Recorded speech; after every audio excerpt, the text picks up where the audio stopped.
Welcome back, everyone. We're diving deep today into the wildfire insurance crisis that's gripping Los Angeles. We've been pouring over a ton of news reports, analyses, all that good stuff, and honestly, it's way more intense than you might think just from skimming the headlines.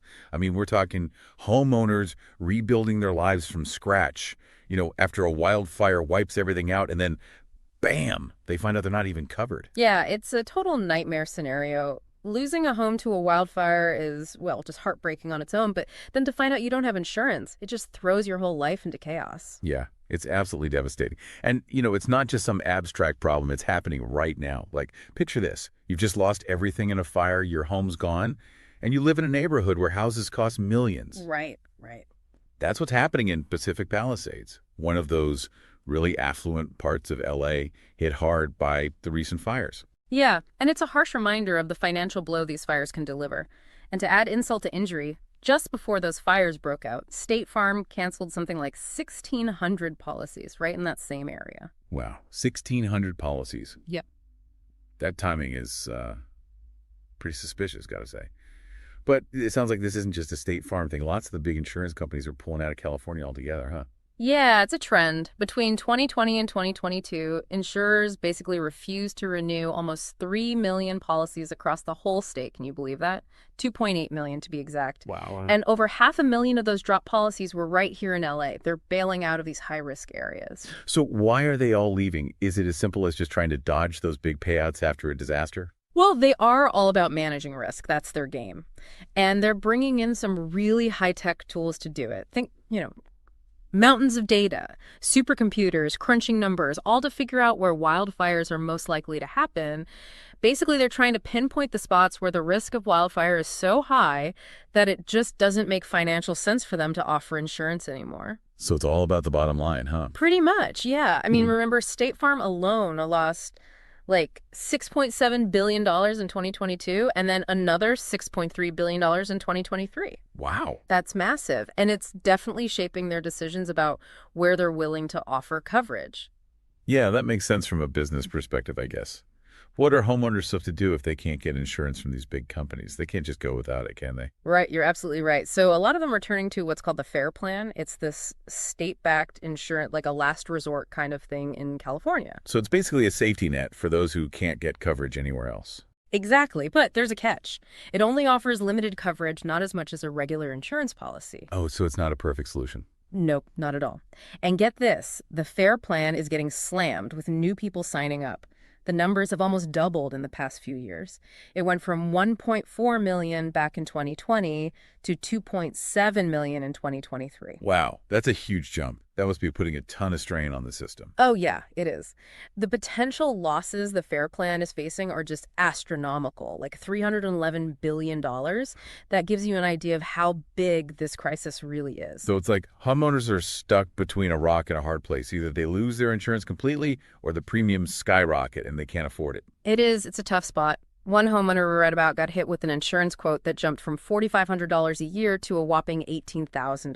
$18,000 a year. That's a four-fold increase. Yeah, it's insane. It makes you think, is this just businesses doing what they have to do to stay afloat?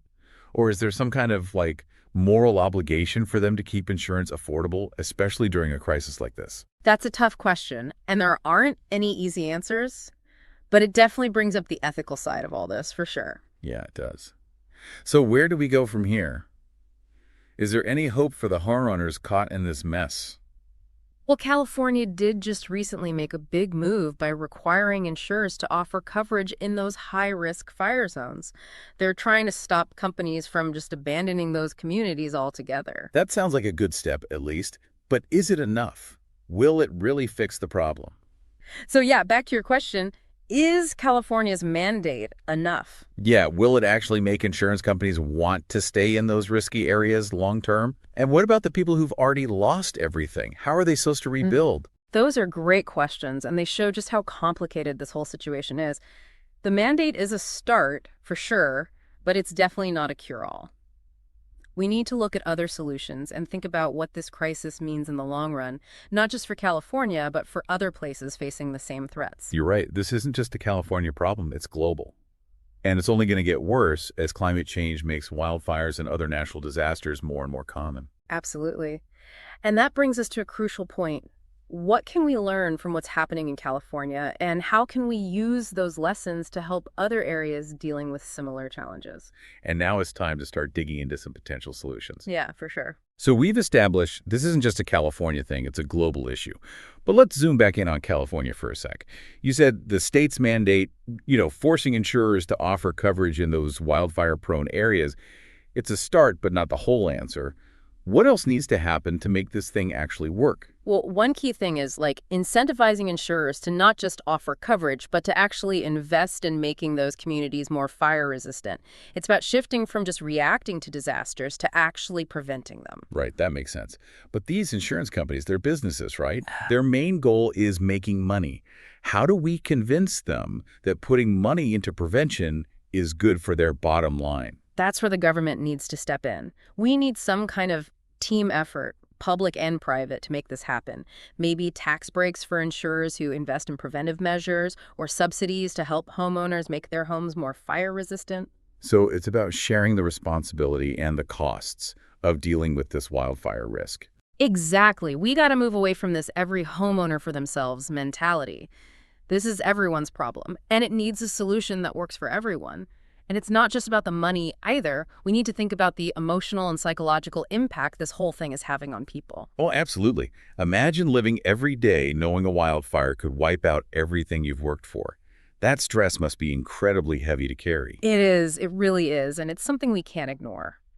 But let's get back to those solutions for a minute. You mentioned subsidies for homeowners. What kind of things are we talking about here? Well, there's a lot homeowners can do to make their properties more resistant to fire. Basic stuff like clearing brush, creating a defensible space around their house, that can make a big difference. But then there's the bigger stuff, like using fire-resistant building materials or putting in sprinkler systems. That can get expensive, though. So subsidies could help people afford those upgrades. That's a good point. Yeah. And it's not just individual homeowners either. We need community-level solutions, too. Things like better forest management, tougher infrastructure that can withstand fire. This is starting to sound pretty complicated. It is. And there's no one-size-fits-all solution. What works in one place might not work in another. But the main point is we need a multi-pronged approach. Homeowners, insurers, the government, all working together. So what about our listeners? What can they do, even if they're not living in a fire-prone area? How can they be part of finding solutions? Well, awareness is key. The more people understand the ins and outs of this issue, the more likely they are to support the right policies and initiatives. Talk to your friends, your family about it. Share what you've learned from this deep. We have to be more aware of how we're impacting the planet.